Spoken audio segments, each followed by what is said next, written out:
रोज सकाळी नाश्त्या अगोदर अर्धा तास मिनिमम व्यायाम. जर ही एक सवय आपण सगळ्यांनी स्वतःला लावून घेतली तर भारतात कोणालाही हृदयरोगाची भीती ठेवायची गरज नाही. ही पहिली सवय. दुसरी सवय म्हणजे आपल्या जेवणावरचा कंट्रोल. बऱ्याच वेळेस आपलं पोट भरलेलं असतं तरी जेवण काहीतरी सुंदर दिसतोय म्हणून दोन अजून हात मारून घेतो.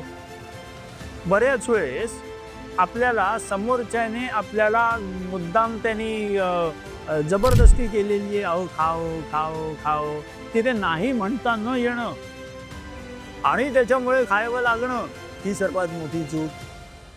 त्याचबरोबर जेव्हा कधी जेवण राहिलेलं आहे, आता रात्री मला टाकून द्यावं लागेल, मग कोण खाणार, मग मीच खाऊन घेते, हे अशा गोष्टी करून चुकीचा आहार परत आपल्या पोटात टाकणं ही आहारातली परत तिसरी मोठी चूक. सो आहारातली चूक ही जर आपण टाळली तर ही छान सवय असू शकते दुसरी. आणि तिसरी शेवटची सर्वात सुंदर सवय म्हणजे की आपण कधीही कोणाशी कधीही कॉम्पिटिशन करण्याच्या नादाला जाऊ नये.